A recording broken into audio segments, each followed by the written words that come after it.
Hi everyone, story from me today. So I've got a story with a zebra in it today, which I thought would be really good for our Ugandan week topic. So it's called Don't Kick Up a Fuss, Gus. And I'm presuming that Gus is the zebra. So great on the inside cover there. Certainly not what you'd normally catch a zebra doing. He's dancing all around the place in some very strange positions. So don't kick up a fuss, Gus. Gus was a little zebra who lived in Africa. He loved to gallop and jump about on the hot, dusty savannah.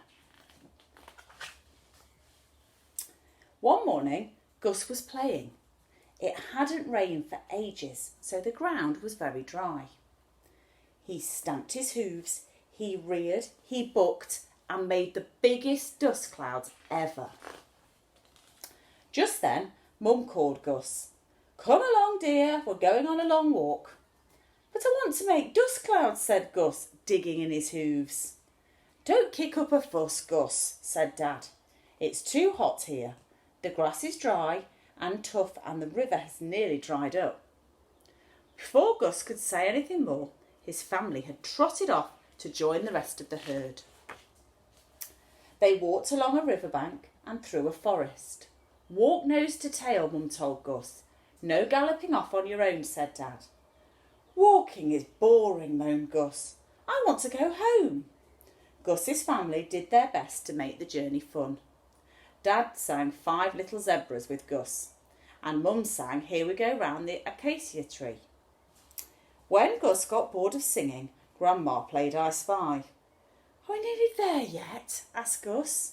"We're much closer," said Grandpa. "Let's count the mongooses." But when they got stuck in a traffic jam, they waited and waited and waited to cross a bridge. Gus got really fed up. "Don't kick up a fuss, Gus," Dad said. "There's nothing we can do." When they finally reached the other side of the bridge, Gus bolted. He leapt between a giraffe's legs, over an elephant's trunk, and galloped out of sight. Gus's family were furious when they finally caught up with him. "We're going to finish this walk even if we have to carry you," said Dad.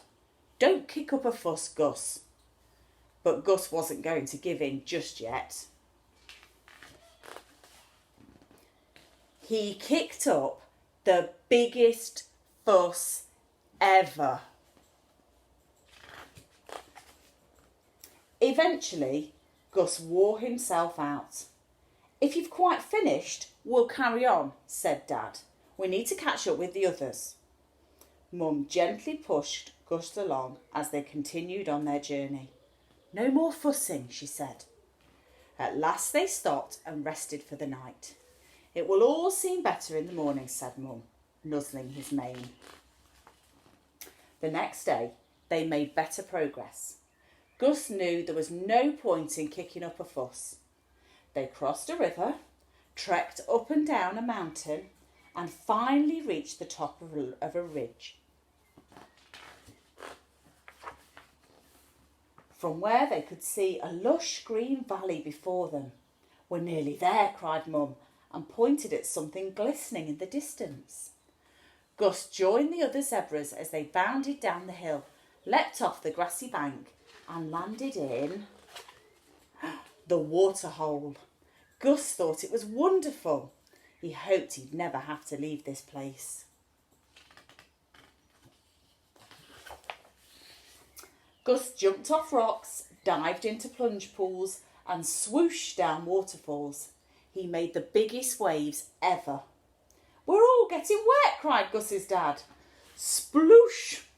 "Don't kick up a fuss," shouted Gus, laughing.